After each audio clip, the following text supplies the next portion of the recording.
Beaucoup d'entre nous se posent des questions sur le fait que dans le jardin d'Éden, l'homme et la femme ont-ils réellement mangé le fruit interdit par Dieu, le fruit tant si protégé par Dieu, ou bien ils ont fait autre chose, par exemple les rapports sexuels qui les a fait dénigrer le jardin d'Éden. Beaucoup de personnes s'interrogent sur ça et ils ont des questions sur ça. Malheureusement, pour eux, ce n'est pas vraiment ça. Ils n'ont pas du tout trouvé de réponse à ça.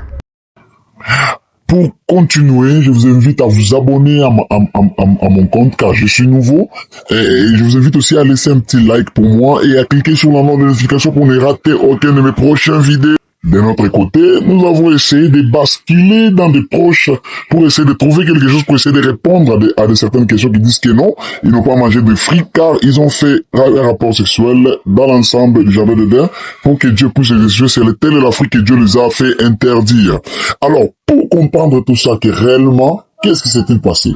Il nous faudrait bien malheureusement revenir tout au début, là où tout a réellement commencé. Oui, vous vous en doutez bien, c'est dans les jardins d'Éden, selon Genèse chapitre 3 verset 1 jusqu'à 6, il nous dit ceci. Le serpent a été le plus rusé de tous les animaux des champs que l'Éternel Dieu avait fait. Il dit à la femme, Dieu a-t-il réellement dit, vous ne mangerez pas de tous les arbres du jardin?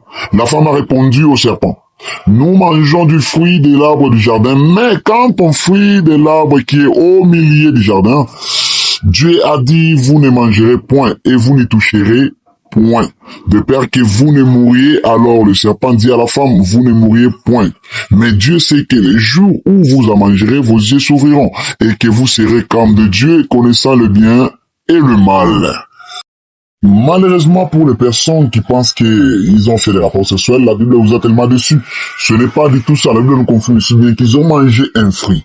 Mais pour encore mieux comprendre, vous allez me dire que non, c'est parce que dans les Genèse, c'est une livre ancienne. Dieu n'a pas voulu que pour Adam et pour Eva. Alors, nous allons toujours basculer dans notre livre de Genèse pour essayer de comprendre pourquoi est-ce que Dieu cacherait-il un secret aussi important à l'humanité. Pourquoi est-ce que Dieu resterait-il que tout le monde sache que Adam et Ève ont-ils couché ensemble dans le jardin d'Éden, ou ce n'est qu'un gros mytho que les gens ont inventé. Alors, essayons de comprendre ça. Nous allons continuer, nous allons basculer toujours dans notre livre de Genèse, chapitre 19, le verset 30 à 32. Alors, la Bible dit, Genèse chapitre 19, verset 32, ce livre nous dit ceci. L'autre quitta Tchor pour la haute et se fixa sur la montagne avec ce défi. Car il craignait de rester à Tchor. Il habitait dans une caverne, lui et ses deux filles. L'aîné dit à la plus jeune, notre père est vieux, il n'y a point d'homme à la contrée pour venir vers nous, selon l'usage de tous les pays. 32. Viens, faisons boire du vin à notre père et couchons avec lui, afin que nous conservons la race de notre père. Alors, selon vous, mytho ou réel? Parce que là, on nous a confirmé dans la Bible que couché, on n'a pas caché l'impudicité, l'adultère que les filles de l'autre ont commis. Mais pourquoi Dieu nous cacherait-il l'impudicité d'Adam et Ève à la place du fruit? Alors, vous voyez que vous passez à côté de la plaque. Alors,